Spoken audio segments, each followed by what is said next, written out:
Poštovani prijatelji, evo nas malo u jednom neobičnom izdanju. Ja sam danas u Herceg Novom, gradu koju jako puno volim i sam sam primorac gdje god ima, gdje postoje barke, gdje postoji more, gdje postoji riba, gdje postoji jedrenje, ronjenje. Ja zaista imam neku posebnu ljubav prema tome, a danas ću obaviti jedan razgovor, dobio sam jednu ulogu koja možda i ne priliči, ali uvijek se radujem da sa dobrim ljudima pričamo o nekim važnim stvarima i moji gosti i vaši su danas Nikola Radman, inače nosilac liste URE drugačije liste u Herceg Novom i jedan poznati lokalni gradski tip koga vjerovatno u Herceg Novom svi dobro znaju, a mislim da postaje poznati širom Crne Gore. To je Ilija, inače veliki ljubitelj tenisa, pa eto, mislim da ćemo nekako spojiti i neke teme koje su možda i ozbiljne, koje se tiču grada, ali neke teme koje su možda ovako i lične i zbog toga mi je posebno zadovoljstvo.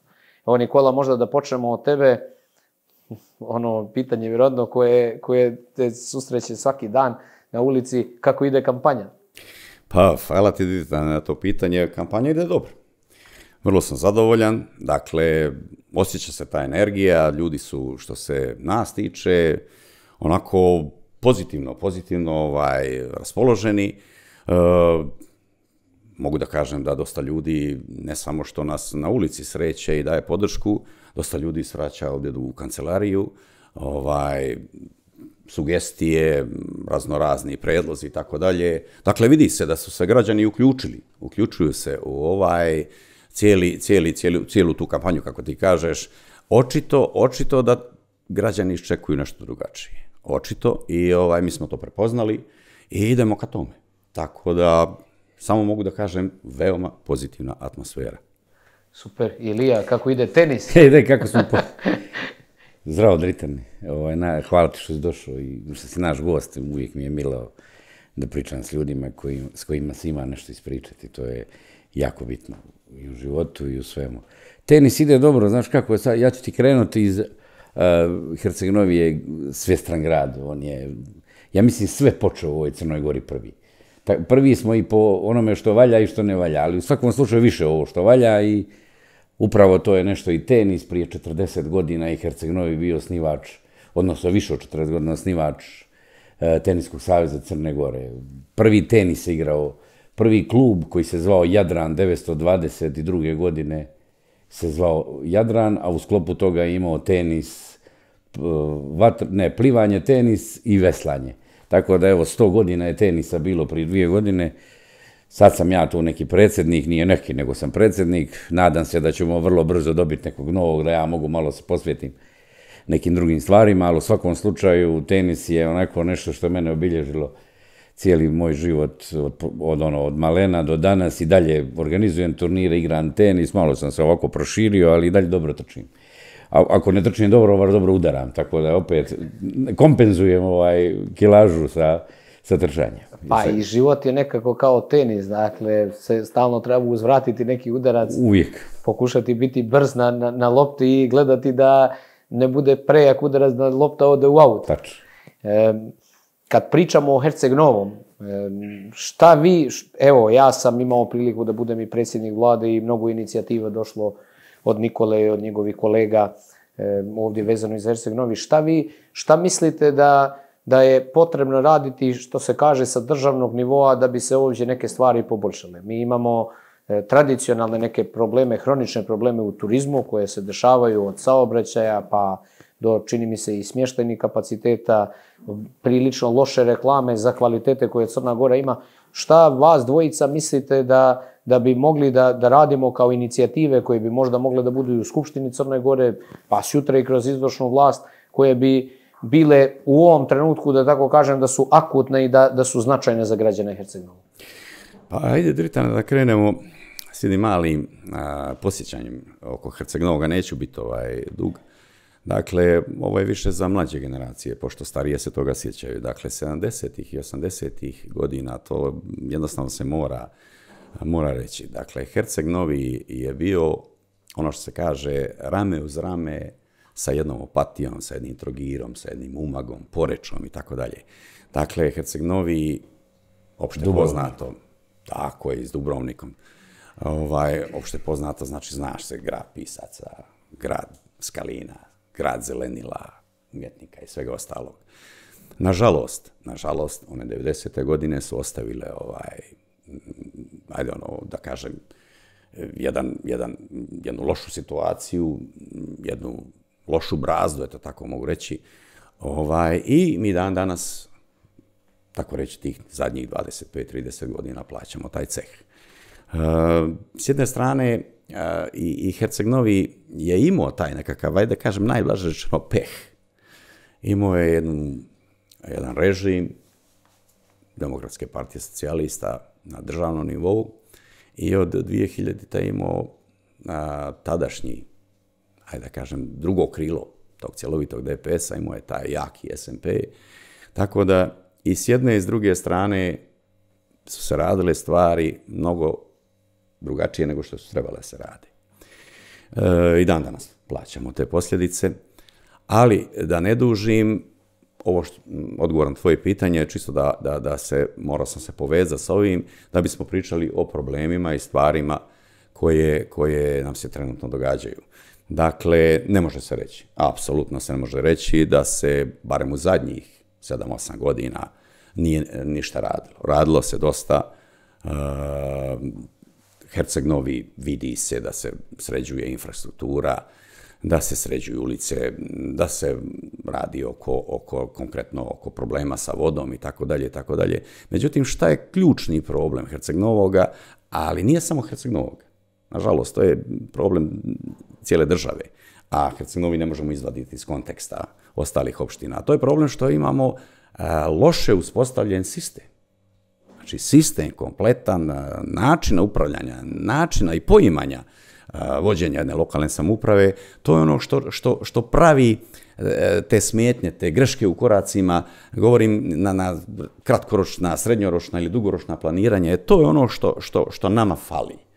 I normalno, kad imate takvu situaciju, ja mogu slobodno reći, sad ne znam ko maltene da dođe na čelu ovog grada, teško bi napravio neki veliki iskorak, baš zbog takvog lošeg postavljenog sistema. I to je nešto od prvih stvari zašto ćemo se mi zalagati. Kroz izmjene zakona o lokalnoj samoupravi i svih ostalih dijelova sistema koji mogu da utiču da se sistem mijenja, da bismo mogli stvarno uraditi nešto konkretno. Evo, sada je aktuelna je ova priča, uvijek je aktuelna priča na Primorju, ova situacija oko morskog dobra. Ja isto podržavam potpunu decentralizaciju, mislim da morsko dobro nije donijelo ništa spektakularno, ništa dobro bilo kojoj primorskoj opštini i mislim da bi gradovi da zaslužuju da upravljaju obalom.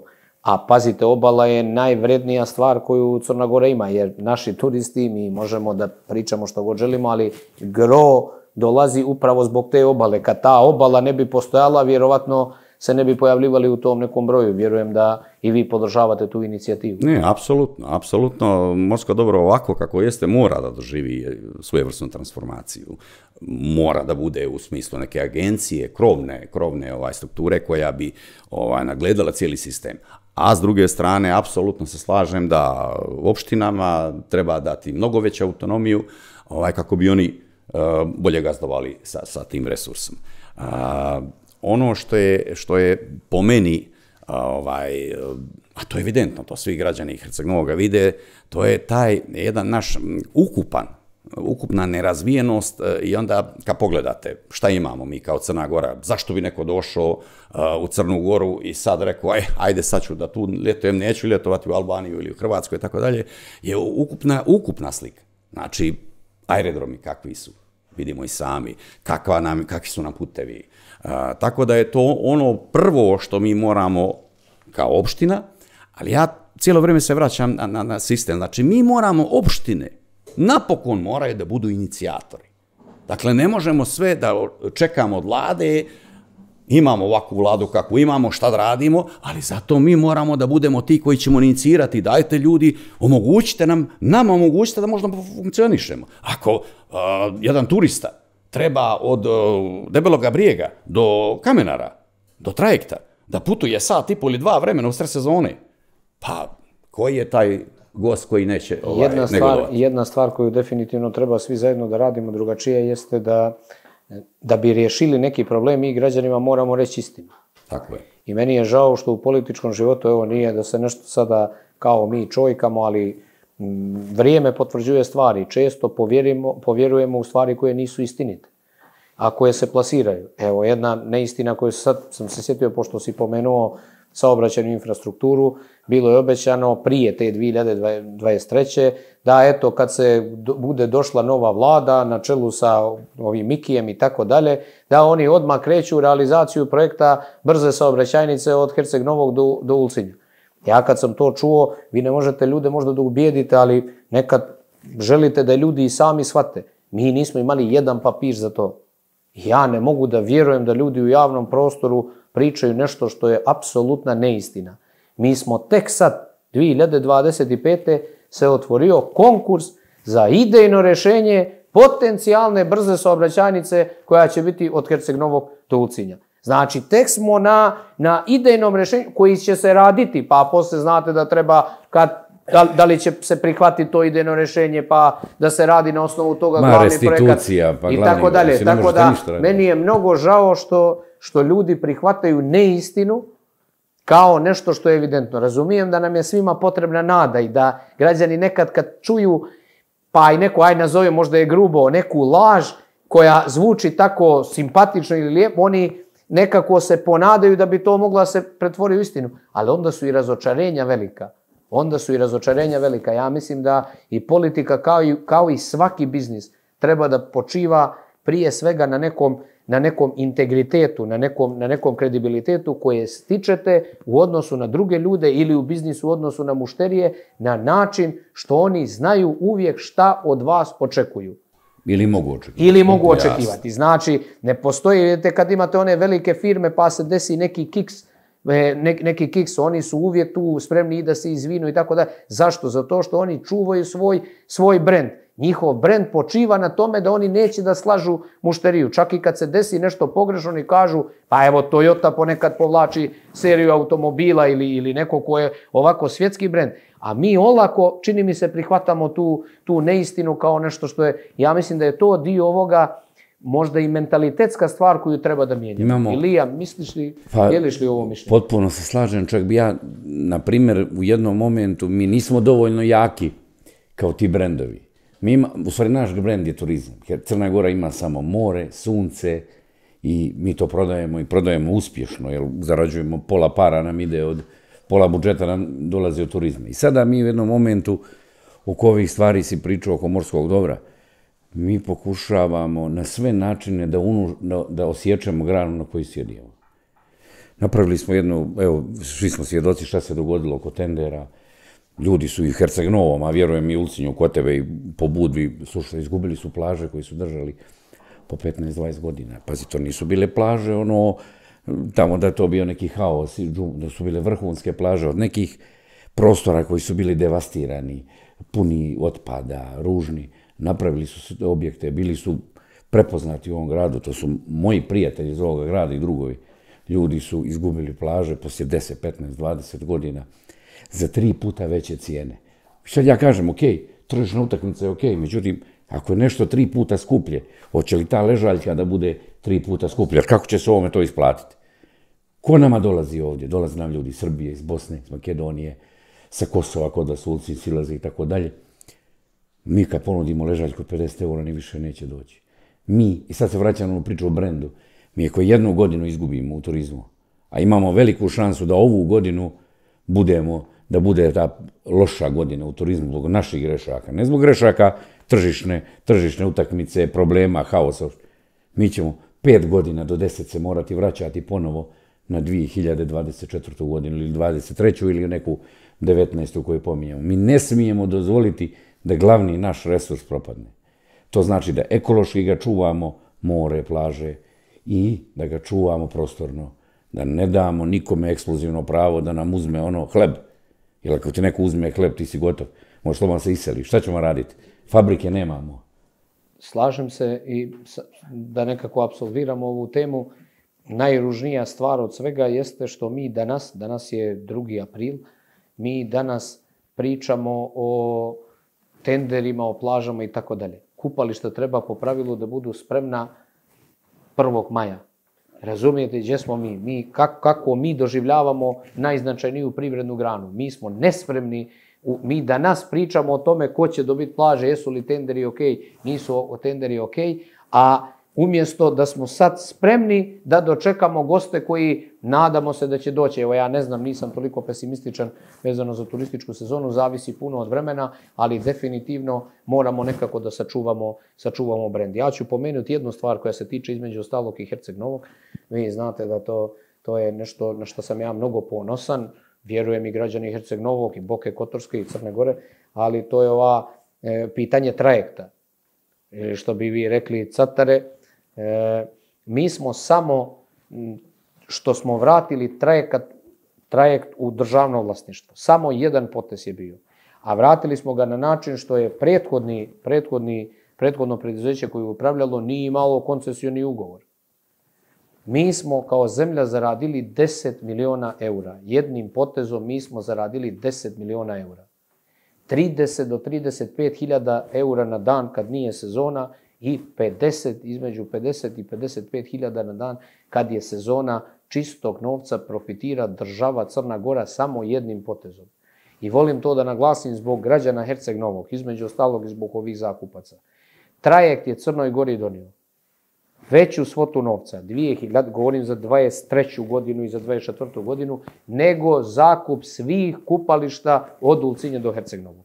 Svih plaža i svega što rentira morsko dobro. Oni će sad preteći ovu cifru jer su podigli cijene pa će više prihodovati od plaža i tako dalje, ali do sada, zamislite, jedan jedini potez koji nije imao nikakvog negativnog utjecaja na bilo koga. Sad neko može reći, jeste, ali udalili ste jednog biznismena iz jednog posla. Udalili smo ga na pravedan način.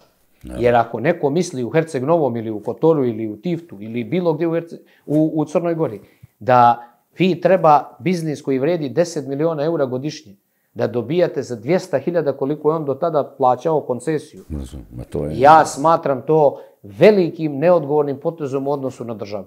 I ljudi su uzeli milione eura, što bi se reklo, na grbači svih građana, između ostalog i građana Herceg Novog i Tifta i tako dalje. I samo da znate, moj stav, ja sam ga i ranije iznosio, ja nemam ništa protiv. I tad je bila neka priča da opštine budu dio nekog zajedničkog preduzeća kojeg upravlja morskim dobrom, ali vi znate da smo mi trajekt preuzeli 2023. na kraj mandata moje vlade.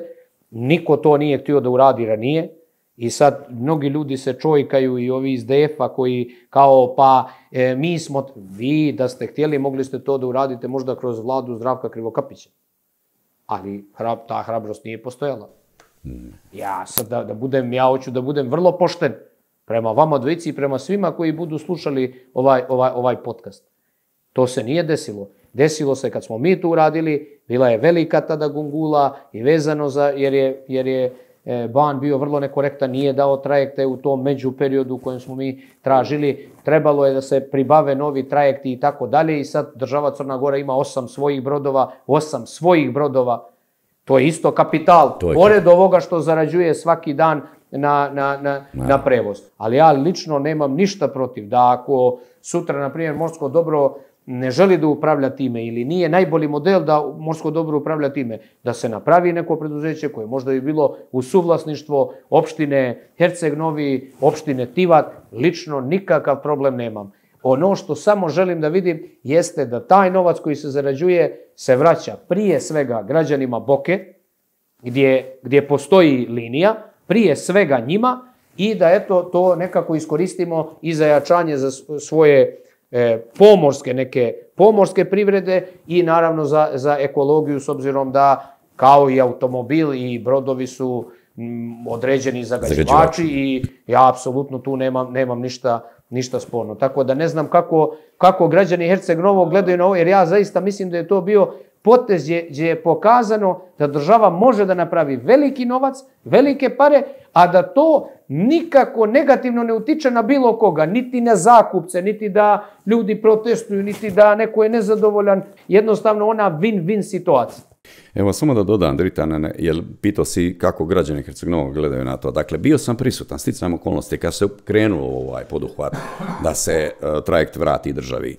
Bio sam prisutan u Morskom Dobru i bio je tu i gradonačelnik Herceg-Novoga i gradonačelnik Tivta i mi smo tada pričali upravo o ovoj situaciji, šta dalje i kako dalje. Naravno da je bilo, jedina mogućnost je tada bila da se preko preduzeća Morskog dobro, da se zbog investicija, zbog kupovine i plaćanja svih tih plovila, da je bila to jedina mogućnost tada. Međutim, već tada smo pričali da bi nakon toga, kad se završi ta procedura, kad se ono što se kaže uspostavi redovna linija, da se ide i da se osnuje novo preduzeće, akcionarsko društvo, gdje bi opština Herceg-Novi i opština Tivat preuzeli to, nikakav problem, i da djelimično bude i Morsko dobro, ali da primat bude na opštinu Herceg-Novi i na opštinu Tivat i da sjedište firme bude u Herceg-Novome.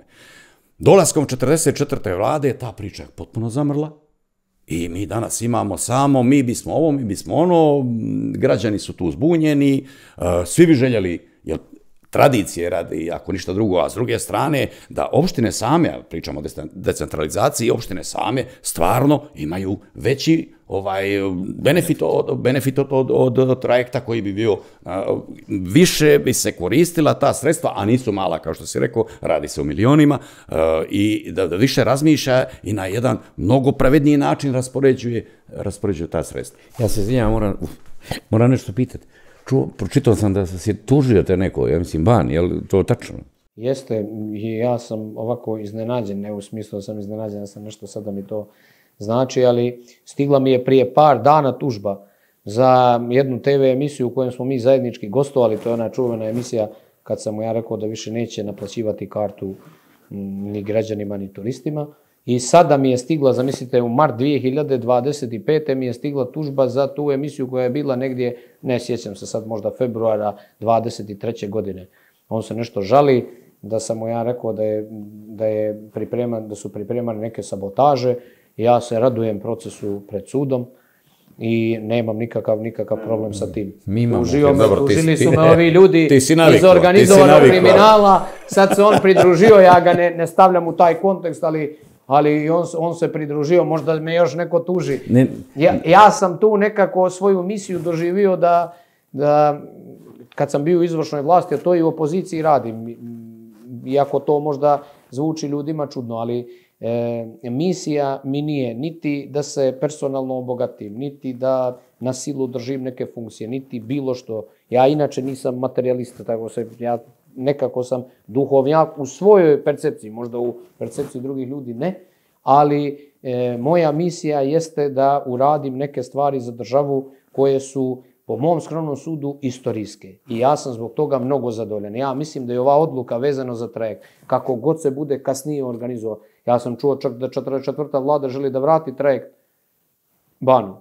Ne znam je li istina, ali čuo sam da oni razmišljaju da se raspiše koncesija, pa Ban ili neki drugi Ban da se prijavi kao privatnik, kao privatna firma, da normalno ima neku veću rentu i da to više ne bude morsko dobro. Ne znam je li istina ili ne, ali ja lično mislim da ta odluka vraćanja trajekta je bila istorijska.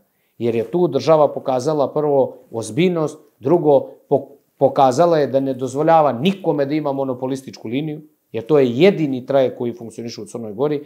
Treće, pokazala je da niko ne može da radi mimo zakona, bez obzira što je kum, prijatelj ili u srodništvu sa nekim ko je bio na vlasti ili ko će biti na vlasti ili ko je sad na vlasti. I plus je stvorilo ove ekonomske benefite. A lično nemam protiv ništa da se osmisli model koji je najbolji za ove građane. Oni svakako po meni moraju da imaju povlastice. Građani Herceg-Novog i Tivta po meni moraju da imaju povlastice. Oni ne treba da plaćaju kartu isto kao ostali građani koji možda mnogo ređe koriste trajekt. Ja malo prije kad si rekao da nisam ja pesimista u vezi turističke sezone, da ne pogrešno me shvate. Ja se samo bojim da ćemo ovim potezima doći do momenta da ćemo biti preskupi za ono što nudimo. To je upravo onaj moment. Mi imamo goste koje imamo. Imamo ih zato što mi nudimo to što nudimo. To je taj balans. Ili znači uvijek ti dolaze gosti one koje ti pozivaš. I onda ako mi dođemo u situaciju, a doći ćemo ovim cijenama, da ne mogu ljudi da rade, morat će da podižu cijene, da bi platili porez, da bi platili radnike, radnika nemamo, neće niko da radi više za male pare, što naravno i treba tako da bude.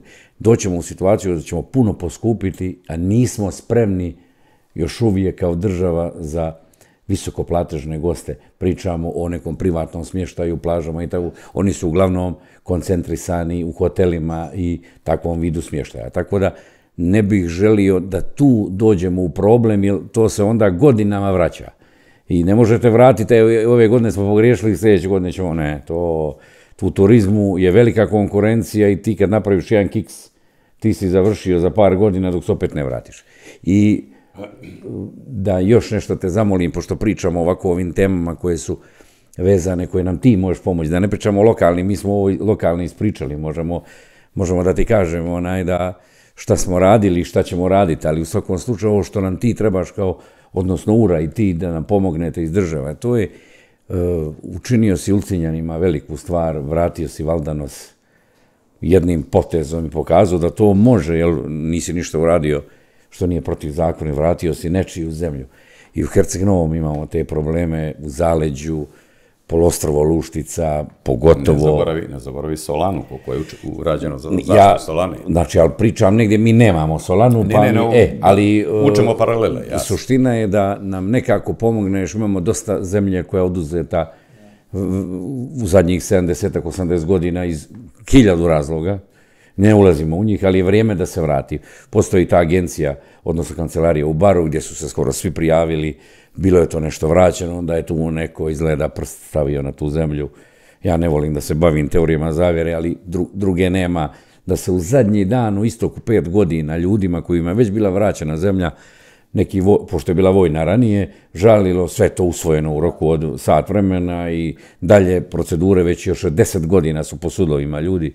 I ako možeš na neki način, bilo kako... Znam da je to veliki problem i to će da bude politika URE u narednom periodu. Dakle, mi ćemo i na našem kongresu koji slijedi u junu da osvojimo jedan akt sa nekim novim programskim načelima i jedno od programskih načela, ja to javno obećavam i građanima Herceg Novog i svim građanima Crne Gore, jeste promjena zakona o restituciji.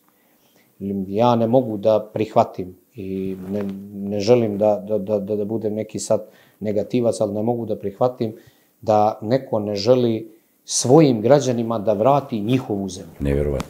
Jer je poenta svakog društva je da mi budemo bogatiji. To što ćete vi imati više, to što će ljudi da vrate, da tako kažem, da vrate svoju imovinu, to znači da će oni da budu bogatiji.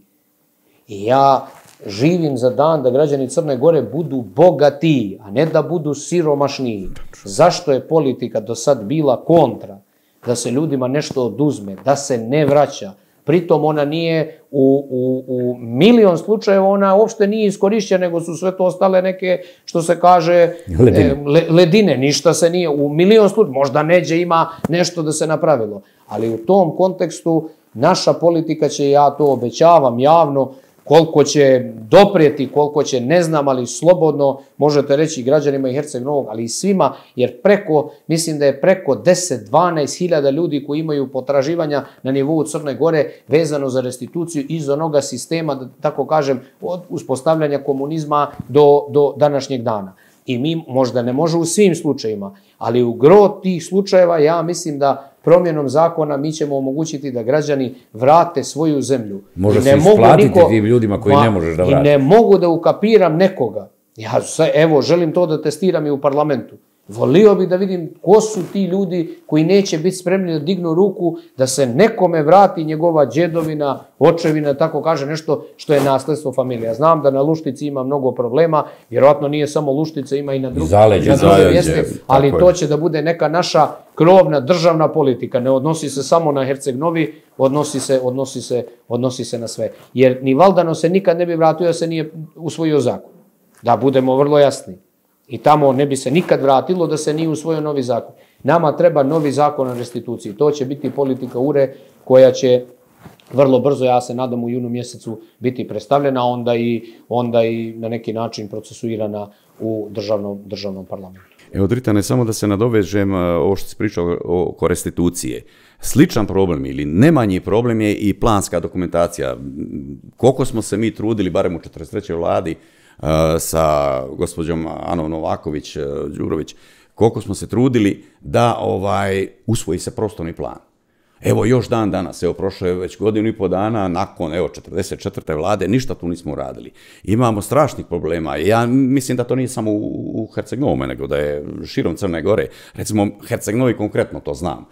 Mnogo je zemlje zarobljeno raznim koridorima koji su se ucrtavali decenijama. I ti ljudi jednostavno ne mogu da valorizuju svoju zemlju. I jedno od glavnih tema, i ako dobijamo dovoljno poverenja naših građana, će biti upravo formiranje nove agencije koja će sad, novi zakon nam omogućava, zakon o planiranju prostora, da opštine preuzmu da izradu planskih dokumenata i to je jedno od prve naše aktivnosti i naših zalaganja će biti da se što prije formira ta jedna nova firma, da se osposobi sa kadra, sa planerima, sa arhitektama i da se bukvalno krene u onaj planske dokumente koji su nižeg reda, to su dupovi, a s druge strane da se iz opštine Herceg-Novi vrši pritisak da se što prije usvoje prostorni plan kako bi iz njega mogli da radimo dalje.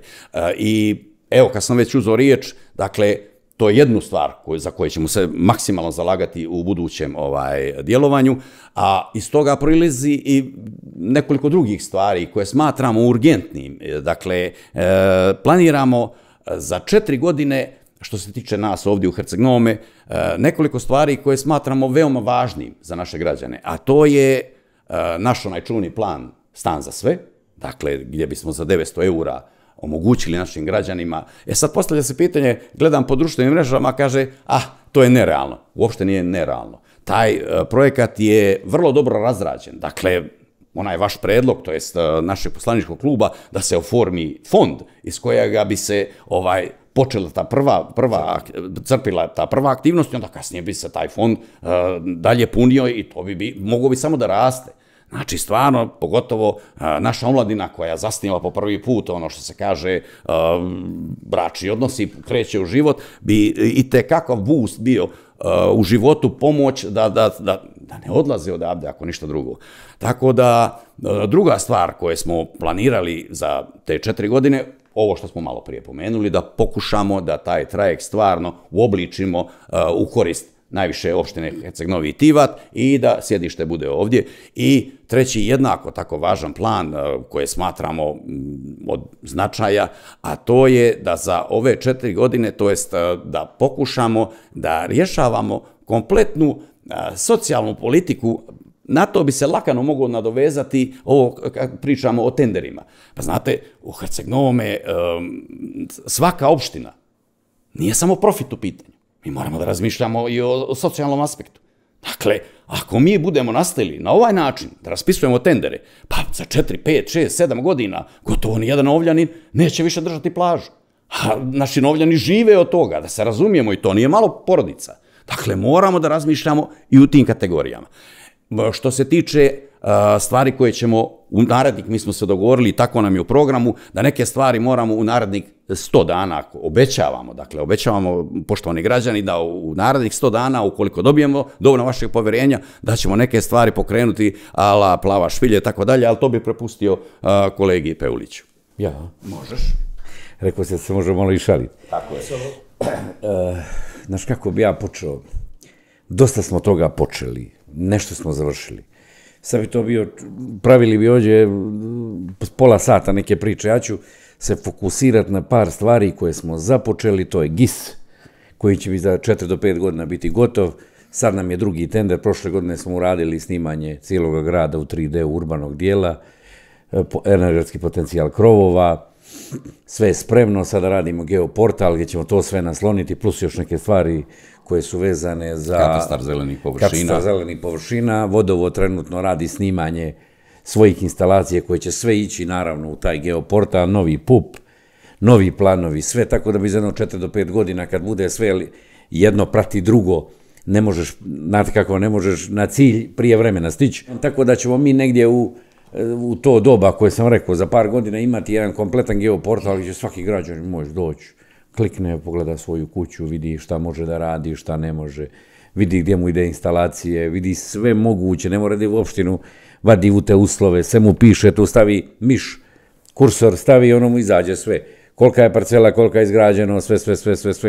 I on sad zna, može, ne može, ako može, onda ide tamo, vadi papir i tako dalje. Nadamo se da ćemo u međuvremenu sa ovim stvarima kao što su e-uprava i to uvezati s time, tako da nećeš morati da ideš što izvadiš preko maila, dobiješ u te uslove, dobiješ sve. To nam je stvarno jedna stvar u kojoj smo krenuli i evo, ovo je već druga godina, znači već je završen tender, već je počelo da se radi. Negdje otprilike oko $500.000 će sve koštati kad završimo, do sada smo potrošili negdje oko 80-90 hiljada. Druga stvar, pričali smo, pomenu si Plavu špilju, moramo riješiti, to nam je, ako ne glavni, jedan od 3 glavna turistička proizvoda koji opština ima, nije proizvod, to smo dobili, neko bi rekao, od Boga i moramo to čuvati, ne samo da čuvamo u smislu nekog nasljeđa, nego valorizovati u pravom smislu te riječi, znači tamo jedan javašluk se događa, turizam je uznapredovo, mnogo je ljudi, dolazi do 3-4 hiljade ljudi u jednom momentu u špicu sezone, to nije veliki prostor, ne znam da li znaš, vidio si na slici, ali unutra to nije veliki prostor. 3-4 hiljade ljudi dnevno. Dnevno, pričamo 3-4 hiljade ljudi dnevno dolazi tamo brodovima, gliserima, eskotora, tivta i tako dalje. Znači moramo nešto uraditi, ili ako se desi jedan incident, a vjerujte mi, na 3-4 hiljade ljudi i na 7-8 brodova unutra, bez ikakve kontrole, to je na ivici incidenta.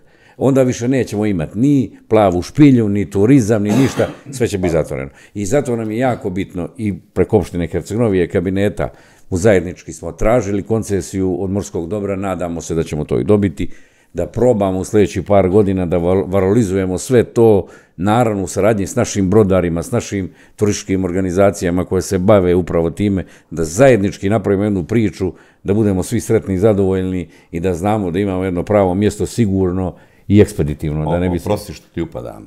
Dakle, to je jedna od ove 3 stvari koje ćemo se zalagati ad hoc, dakle u 100 dana. Dakle, mi ne smijemo čak ni ovu sezonu da rizikujemo, da ostavimo situaciju ovakva kakva je sada, što se tiče bar nekom kontrolom, barem na neki način. Znači, građani, samo ako sam dobro shvatio, ovo je vaša inicijativa u prvih 100 dana nove lokalne vlasti. Tako je. Svaka čast. I naravno da kroz sljedeći par godina, koliko je traje naš mandat, da to dovedemo do kraja. Naravno. Jer to nisu potezi koji se mogu riješiti ad hoc, jer tu mora jedna, ono upravo što mi želimo, interakciju s narodom, interakciju s našim sugrađanima, da oni kažu šta misle. Kao što sam ja dobio sad malo prije pred ovo jedno mišljenje iz jednog dijela grada, da li možeš to Ilija da kažeš, da li je to dobro, da šta misliš, mi imamo problem i tako dalje.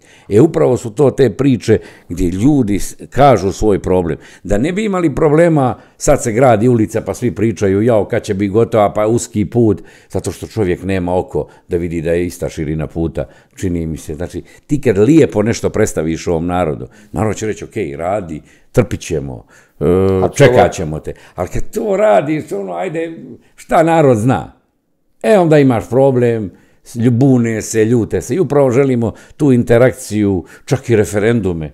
Ako imamo problem, neki ne možemo da riješimo. Zašto da ne, pa pravimo referendum, pa nije ovaj grad i ovi ljudi postoje 700-800 godina, nisu oni, izvini, da me neko izvini, su oni budele. Što su ljudi koji su napravili ovaj grad, čija će djeca, unuci, pravunici da ovdje žive, imaju pravo da kažu jednu riječ, da li im se sviđa, da li im se ne sviđa. I to su neke naše stvari koje želimo da unesemo kao nešto što nije do sad bilo. A evo, lijepo je nekako, čini mi se, može da bude i završnica, zato što ste se obratili građanima na jedan način koji je priliči Herceg-Novom. Dakle, meni je žao što mi nekad tretiramo i naše gradove i ljude kako ne zaslužuju, misleći da je sva pamet negdje drugo i da su ljudi negdje koji su sa strane i koji nisu odavde mnogo spremniji, bolji i tako dalje. Sama činjenica da ova tradicija je toliko duga i utemeljena nekako u Herceg-Novom, cijeloj Boki Kotorskoj, govori da treba da imamo neki poseban respekt. To nas uči istorija, da imamo neki poseban respekt. Evo, pošto nekako dolazimo do finiša, ja ću se vratiti samo malčice na sport. Dobro.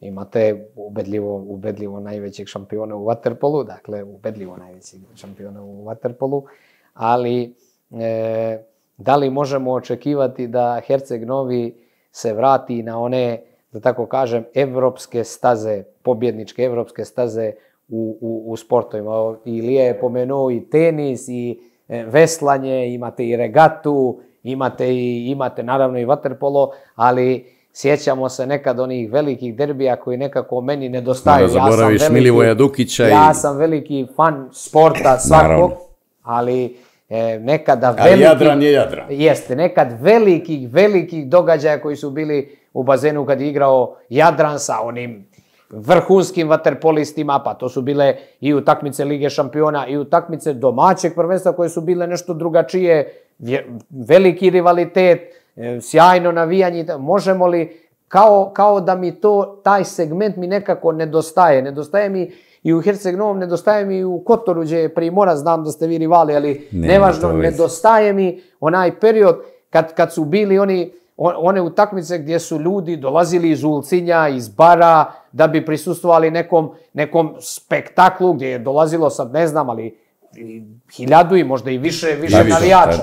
Da li možemo učinjeti nešto kao nova lokalna vlast? Da li, jer to isto drugačije? Ne kažem da se nije vidjelo, ali da bude drugačije, da nam se ne svede i sport u Herceg Novom na nešto sad, nazovimo ga protokolarno, neću, ne podcjenjujem, ali da li možemo da vratimo onaj žar gdje ćemo vidjeti velike mečeve ovdje i velike ekipe, naravno iz Evrope, zašto da ne, da vidimo Barcelonu i druge. Jedan kuriozitet u svemu, prošla olimpijada, preprošla olimpijada, pola olimpijaca Crne Gore su iz Herceg Novoga. To morate, znači pola olimpijaca cijele Crne Gore su iz Herceg Novoga, iz jednog grada koji ima 33.000 ili 400 stanovnika. Može, naravno, treba više sredstava, treba para.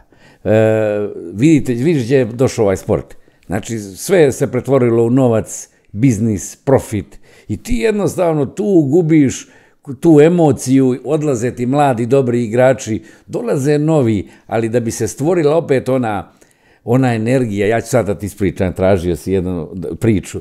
Znači, moj sin živi u Kotor, ja živim u Herceg Novi i sad idemo da gledamo utakmicu Jadrana i Primorca u Kotor.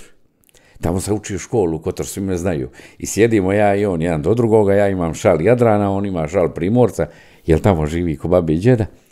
I oni meni pjevaju svi okolo i on, neka gori Herceg Novi, i onda ja vičem, Jadran, tako. Mislim, taj moment se malo pogubio, ali nadam se da će kroz neke novce koji bi došli, morate platiti čovjeka da bi ostao ovdje da igra vaterpolo. Ne morate, on zna da ako ne ode, neće zaraditi, neće imati za život, to je ranije bilo malo drugačije.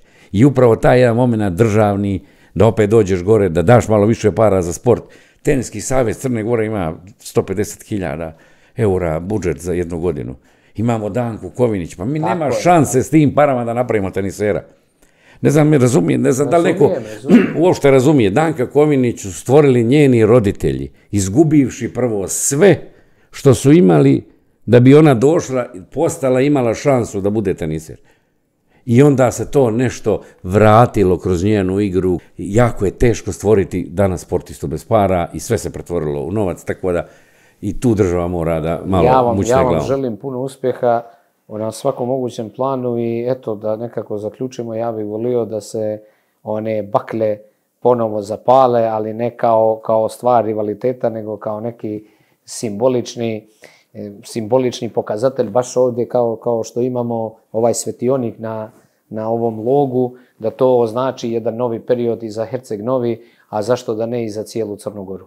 Bila mi je stvarno čast da razgovaram s vama i želim vam puno uspjeha svima nama u nedjelju. Inače, uživam u ovoj kampanji po prvi put da nema tenzija, da su ljudi, čini mi se, relaksirani dosta, nema nacionalnog naboja, nema vjerskog naboja i tako i dolikuje ovom gradu i ovim stanovnicima ovdje.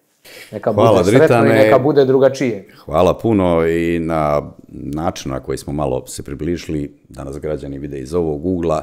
Dakle, ja samo želim da kažem ono što si ti upravo rekao, ipak je ovo jedna mirna, pitoma sredina koja zna šta je dobro. Zna šta je dobro i ja se stvarno nadam da će i prepoznati sve ono što mi pokušavamo. Stvarno, zato smo išli sa nekim sloganom drugačije, jer čini mi se da jesmo drugačiji. I čini mi se da ono iza čega stanemo, upravo kao ti sa trajektima, sa željezarom, sa lukom bar i tako dalje, da smo ljudi, i mislim da to i fali. Fali bilo kojim vlastima, bez obzira da li je to u ovom ili onom gradu, fali te više odlučnosti. I ja, evo, mogu da kažem u ime ovog našeg opštinskog odbora da nama toga ne fali. Nama toga ne fali i građani, budite uvjereni, sigurno to vam obećavam, ovdje ovako javno gledam kroz kameru, vas u oči i kažem mi ono što smo, iza čega smo stali, to ćemo i ispuniti. Ja ću završiti s onim što sam završio i prošli put. Winston Churchill je rekao da ko se ne predomisli u životu, ništa ne promijeni u životu. Hvala, Dritane, još jednom. Hvala i vama. Hvala, bila mi je čast, Dritane. Također.